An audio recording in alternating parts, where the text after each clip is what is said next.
I'm with Kate on this one. I just can't see Haddock losing this battle. I don't think you guys are paying enough attention, Flower says. Maybe, I say, maybe not. Let's wait and see. This is pointless, Arka says. The two of them are evenly matched, and they never bothered to define any clear victory conditions before they began their battle. They will likely just keep fighting for another hour or so and call it quits out of boredom. Instead of wasting our time watching them, we should continue our lessons from yesterday.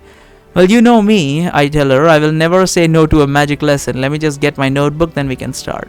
As promised, Arka spent the next hour teaching me more about the spells that she created, while Kate, Melindra, Flower and Iluna are listening to us as well, but not actively participating in our discussion. During this time, Arka also told me about a few of the tricks that Aiden used against her in their last battle, and about ways to counter them. Arka also told me about a few of the tricks. Yeah. So, Aiden initially got beat up by Araka. Then he escaped using the Golden Fox and others' help. The person the Stillwater she was occupying at the time. What about Araka's current body, by the way? Right, she doesn't have a body. She's a soul at the moment. Also, after that, he came back with Magium, powers. And that's why she lost. And now he doesn't have those Magium power, but he does have his loopholes, which she could overcome, but I don't know if our character would be able to overcome. But we'll see. Where were we during this time? Also, yeah. Hardrick and Darren's battle went on for a long while, just as Araka predicted, and two of them were indeed evenly matched for the entirety of the duel. However, what nobody could have predicted was that the fight ended by Darren conceding, because he was getting hungry and Hardrick was too stubborn to end the match in a draw. Once Flower was done, so I was right. Once Flower was done making food out of thin air for everyone, we all began to eat our meals while discussing our plans for the rest of the day. It's almost noon, Darren says, as he takes a bite of a hard-boiled quail egg. That meeting with the god should be starting by now, right? Do you guys think that old Jiren, what's his face, will pull it off? Of all the non-god spirits that I fought in the magical plane, Jiren was probably the most competent, both as a warrior and as a leader, Araka says. I have little doubts that he will accomplish and what he sets out to do. The only thing I'm not certain is if he will get out alive or not after he holds his little speech, rallying everyone against the gods. I suppose we'll find out soon enough if he's dead, and Darren will immediately lose all his magic if that is the case. What the? Darren says as he immediately gets up from the ground and his plate falls from his lap. You mean to say that you sent that arrogant prick on a suicide mission, knowing full well that his death would mean the loss of my magic? What were you thinking? Relax, Araka says. If it does happen, then it will only be a temporary setback. Usually it doesn't take more than a day for someone to link themselves subconsciously to another spirit if the one they were already linked to ends up dying. Wait. If that's the case, shouldn't the females on the mortal plane just link to another spirit? Is it that they're incompatible with male spirits? Is that it? Because shouldn't they just automatically connect to another one? But I guess they don't based on gender. It's interesting that, most stories, when your magic or like ki or chi, chakra, all these things are introduced, gender kind of goes out the window. Sex kind of goes out the window because, it's the same power. I guess I've seen some stuff where it's like the men and women use different types of like energies, slightly different ones. Like women tend to use more like ice-based ones, and men tend to use more fire-based ones, just to show that men and women, the differences between them type shit. But that looks more like the author's decision rather than anything else. I suppose, but it's kind of weird that they just can't connect to anything else. You know what it kind of reminds me of? It kind of reminds me of I'm completely forgetting the name of the show, but there was a show where there was a really hyper brained, big brained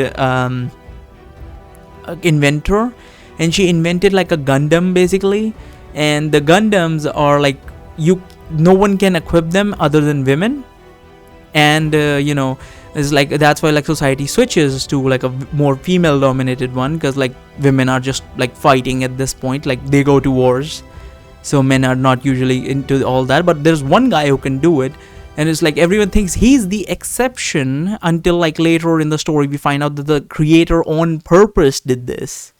I don't remember her reasoning why she did this. Maybe I really don't remember. Like she either never talked about it or something like that. But like it was a fan servicey show, but she never really explained why she did this. But she specifically made an exception so that guy could use the Gundam.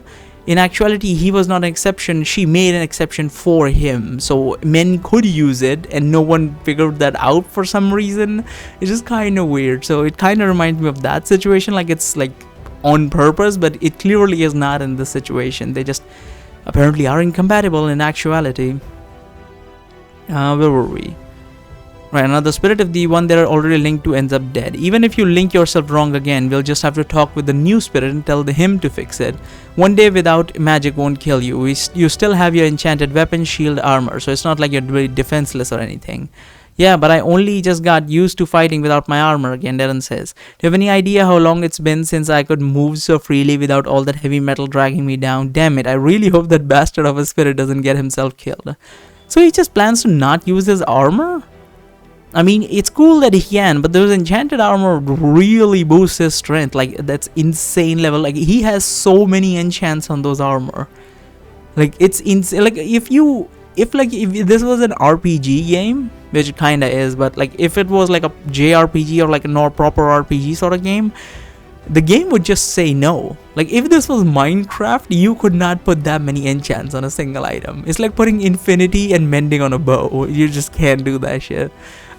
His armor is that level OP. But whatever, he uses notch armor basically, but whatever. Master of Spirit doesn't get himself killed. He'll be fine. I'm really chatty today. I'm reading less and just speaking more. He'll be fine, Arka says. He's one of the few who survived from making me into his enemy. So at the very least, I can personally vouch for his resilience. Darren, may I ask what you're planning to do with your armor now that you're not going to wear it anymore? Melinda says. From the looks of it, most of those pieces of armored plate are too big to fit in your backpack. Surely you're not planning to just leave them here, are you? Oh yeah, thanks for reminding me, Darren says. Hey Hardrick, I've been wondering this for a while now, but the backpack of yours is not currently at its real size, is it? You once told me that you paid extra money on its enchantments so that it would hold hundreds of dwarven ale bottles inside it and prevent them from breaking, but even so I can't imagine that any enchanter worth his salt would allow for so many items to be stored inside such a small backpack, since it would put way too much strain on it. You're right, Hardrick says. One of the backpack's enchantment makes it change its size along with me. As long as I wear it when I shapeshift, is the same type of enchantment that I have on my clothes, armor, boots. In reality, the backpack size is much bigger. I knew it, Darren says. In that case, can you do me a favor? Would you mind changing your size temporarily so I can fit my armor inside your backpack? It would be a real pain to have to strap all these pieces to my backpack so I can carry them. Hardrick says. Well, the Gnome King told me that I wouldn't be allowed to turn into a giant for the duration of this tournament, but I suppose if I shapeshift into a slightly bigger size, only for a short while, it shouldn't be that much of a problem. Alright, consider it done. Thanks a lot, Dan says. This really takes a load off my mind. So, when are we leaving? Melinda, did you finish your negotiation with that friend of yours who has the pinecone detector? When can we meet them? Oh, she's uncomfortable about this subject because she did talk to us like it's kind of weird. Like we still haven't found out what's the problem. Soon, Melinda says, looking a bit uncomfortable. Very soon. There are just a few last-minute arrangements that I need to take care of. Then we'll be on our way. Right, Darren says in a somewhat unconvinced tone. Well, take as much time as you need. Just make sure not to forget about the Enchanter Oath. So far, it hasn't been acting up in any way, but it might have some sort of negative reaction if the spell considers you are stalling too much. I know, Melinda says. I haven't forgotten. I'll make sure that there are no unnecessary delays that could cause trouble with the spell. As long as you understand, it's fine, Darren says. Anyway, we should hurry up and finish eating. To be honest, I'm still little bit pissed about how my fight with Hardrick ended, so I'm kind of itching for a rematch. Yeah, I offered a compromise, didn't I? Hardrick says. I said we could eat while still fighting. You're the one who surrendered out of the blue before we could talk things through. Yeah, Hardrick says. Whenever you say, Hardrick. Don't worry, this time there won't be any interruptions. I'm sure we'll have a clear winner soon enough.